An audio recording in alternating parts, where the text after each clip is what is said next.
സത്യത്തിൽ NSS എന്ന സംഘടനയുടെ ഇടതു ചായ്വ് പരസ്യമായി പ്രഖ്യാപിക്കുകയായിരുന്നു ജനറൽ സെക്രട്ടറി ജി സുകുമാരൻ നായർ.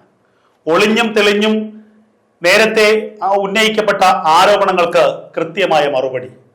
ഞങ്ങൾ ഇടതുപക്ഷത്തോടൊപ്പം സമദൂരമാണ്. NSS എന്ന പ്രസ്ഥാനത്തിന്റെ പ്രഖ്യാപിത നിലപാട് അത് മന്നത്തിന്റെ കാലം മുതൽ ഉള്ളതാണ് എന്ന് പലവട്ടം പറഞ്ഞ സുകുമാരൻ നായർ ഒടുവിൽ സമദൂരത്തിലെ ശരിദൂരം ഏത് എന്ന ചോദ്യത്തിന് അതാണ് നിങ്ങൾക്ക് 2 ദിവസം മുമ്പ് ഞാൻ കാണിച്ചു തന്നത് എന്ന് പറയുകയാണ്. സമദൂരത്തിലെ ശരിദൂരം ഇടതുപക്ഷത്തിനോടൊപ്പം ചേർന്നുള്ളതാണ് എന്ന് വളരെ കൃത്യമായി പറയുകയാണ്. തന്റെ പ്രസ്ഥാനത്തിൽ NSS എന്ന സംഘടനയ്ക്കുള്ളിൽ ഉയർന്നു വരുന്ന വലിയ പ്രക്ഷോഭങ്ങളെ ഒന്നും തന്നെ ഭയപ്പെടുന്നില്ലെന്നും അതിനെയൊക്കെ നേരിടുമെന്നുമുള്ള ഉറച്ച തീരുമാനവും ധാർഷ്ട്യവുമാണ് NSSന്റെ ജനറൽ സെക്രട്ടറി ഇന്ന് പ്രഖ്യാപിച്ചത്. ഈ NSSന്റെ കീഴിൽ വരുന്ന നായർ സമുദായാംഗങ്ങൾ മുഴുവൻ ഈ NSSന്റെ നിലപാട് അംഗീകരിക്കുമെന്നുള്ള വ്യാമോഹം ഈ ജനറൽ സെക്രട്ടറിക്കുണ്ട്. കേരളത്തിലെ എത്ര ശതമാനം വരുന്ന നായർ സമുദായമാണ് NSSന്റെ ജനറൽ സെക്രട്ടറിയുടെ ഈ നിർദ്ദേശത്തെ അംഗീകരിക്കുക എന്നുള്ള ചോദ്യം വളരെ കൃത്യമായി വരുന്നു.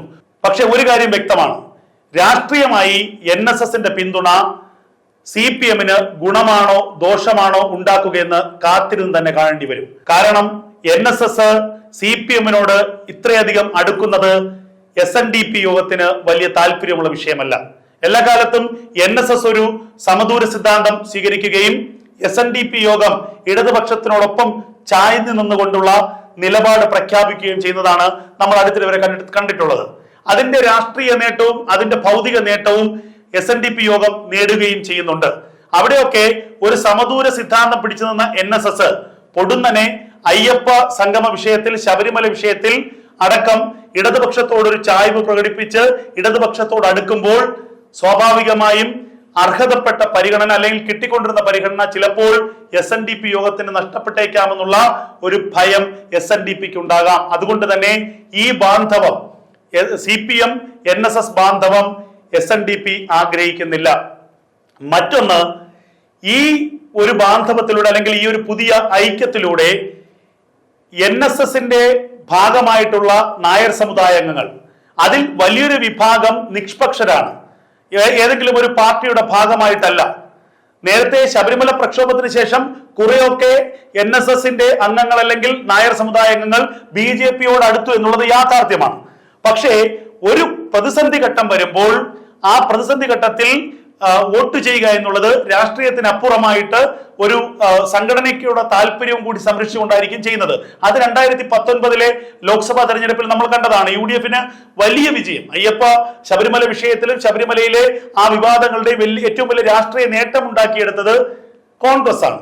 എന്നാൽ ഇപ്പോൾ CPMും NSSുമായി ഉണ്ടായിരിക്കുന്ന ഈ ഒരു ഐക്യപ്പെടൽ, അതിന്റെ ഭാഗമായി NSS അംഗങ്ങളായിട്ടുള്ള നായർ സമുദായ അംഗങ്ങൾ അവരിൽ വലിയൊരു വിഭാഗം BJPയോടൊപ്പം ചേരും എന്നുള്ളതിൽ യാതൊരു തർക്കവുമില്ല. കാരണം നിഷ്പക്ഷരായിട്ടുള്ള ഒരു വിഭാഗം നായർ സമുദായ അംഗങ്ങൾ ഇനി എന്തുകൊണ്ട് സുകുമാരൻ നായർ ഇടതുപക്ഷത്തോടൊപ്പം പോയല്ലോ, ഇനി എന്തുകൊണ്ട് നമ്മൾക്ക് BJP അല്ലെങ്കിൽ ദേശീയ രാഷ്ട്രീയത്തിൽ അല്ലെങ്കിൽ ശബരിമല വിഷയത്തിൽ കൃത്യമായ നിലപാടെടുത്ത BJP അനുകൂല രാഷ്ട്രീയത്തോട് ചേർന്ന് നിന്നുകൂടാ? അപ്പോൾ അത് ഏറ്റവും വലിയ തിരിച്ചടി ഉണ്ടാക്കുന്നത് CPMന് തന്നെ ആയിരിക്കും.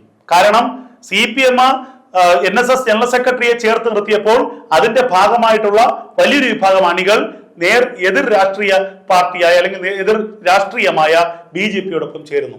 ഇത് CPMനൊരു തിരിച്ചടി ഉണ്ടാക്കാൻ സാധ്യതയുണ്ട്.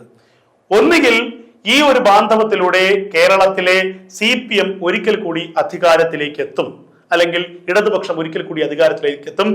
അപ്പോഴും കരുത്താർജിക്കുന്ന മറ്റൊരു വിഭാഗം കേരളത്തിലെ BJP അനുകൂല സംഘപരിവാർ അനുകൂല രാഷ്ട്രീയമാണ്. അവിടെ പൂർണ്ണമായും തഴയപ്പെടുന്നത് അല്ലെങ്കിൽ നശിക്കപ്പെടുന്നത് കേരളത്തിലെ UDF സംവിധാനമായിരിക്കാം. ഇവിടെ NSS ജനറൽ സെക്രട്ടറിയുടെ ഈ നിലപാടിന് NSS ജനറൽ സെക്രട്ടറി പറയുന്ന അല്ലെങ്കിൽ അവരുടെ നായർ സമുദായ അംഗങ്ങളുമായി നായർ സഭാംഗങ്ങളുമായി നടത്തിയ ചർച്ചയിൽ പറയുന്ന ചില ന്യായീകരണങ്ങളുണ്ട്. UDF ആണ് വരുന്ന കാലത്ത് അധികാരത്തിൽ വരുന്നതെങ്കിൽ അത് ലീഗ് അടക്കമുള്ള മുസ്ലിം സംഘടനകളുടെ നിയന്ത്രണത്തിലുള്ള ഒരു സർക്കാർ ആയിരിക്കും. അവിടെ ഭൂരിപക്ഷ സമുദായത്തിന് വേണ്ടത്ര പ്രാതിനിധ്യം ഉണ്ടാവാൻ സാധ്യതയില്ല. ക്രമേണ ഒരു മുസ്ലിം ലീഗിന്റെ ഭരണത്തിന് കീഴിലേക്ക് കേരളം മാറപ്പെടാനുള്ള സാധ്യതയുണ്ട്. അത് മുൻകൂട്ടി കണ്ടുകൊണ്ട് UDFന്റെ അധികാരത്തിലേക്കുള്ള വരവിനെ എതിർക്കേണ്ടത് അനിവാര്യതയാണെന്ന് ചിലപ്പോൾ NSSന്റെ നേതൃത്വം തോന്നിയിരിക്കാം. പിന്നെ മറ്റൊരു ഓപ്ഷൻ എന്നുള്ളത് BJP ആണ്, ഒരു മൂന്നാം മുന്നണി. അതെന്തായാലും 2026 തെരഞ്ഞെടുപ്പിൽ കേരളത്തിൽ BJP അധികാരത്തിൽ എത്തുമെന്ന് BJPക്കാർ പോലും പ്രതീക്ഷിക്കുന്നില്ല. അപ്പോൾ ഒരു വളർച്ച ഉണ്ടാക്കും BJP. ആ ഒരു വളർച്ചയ്ക്ക് വേണ്ട ഘടകങ്ങൾ, അതിനുവേണ്ട ജനപിന്തുണ NSSൽ നിന്ന് ഉണ്ടാവുകയും ചെയ്യും. അപ്പോൾ ഒരിക്കൽ കൂടി കേരളത്തിൽ CPMന്റെ നേതൃത്വത്തിൽ ഇടതുപക്ഷ സർക്കാർ വന്നാലും തെറ്റില്ല. അങ്ങനെയെങ്കിൽ അടുത്ത 2031 BJP പ്രധാന പ്രതിപക്ഷമാവുകയും BJPക്ക് ഒരു അധികാരത്തിലെത്താനുള്ള കഴിവുണ്ടാവുകയും അത്തരത്തിലുള്ള ഒരു വളർച്ച BJPക്ക് ഉണ്ടാവുകയും ചെയ്യുമെന്ന കാര്യത്തിൽ തർക്കമില്ല. അവിടെ സമ്പൂർണ്ണമായി നശിക്കുന്നത് UDF സംവിധാനമാകും. തുടർച്ചയായി 15 വർഷം അധികാരം ലഭിക്കാതിരുന്നാൽ പിന്നെ UDF എന്ന സംവിധാനം തന്നെ കേരളത്തിൽ ഉണ്ടാകില്ല എന്നുള്ളത് ഏവർക്കും ചിന്തിച്ചാൽ മനസ്സിലാവുന്ന കാര്യമാണ്. അപ്പോൾ ഈ ഒരു NSSന്റെ നിലപാട് മാറ്റത്തിന് പിന്നിൽ ചിന്തിക്കാവുന്ന രണ്ട് കാര്യങ്ങൾ.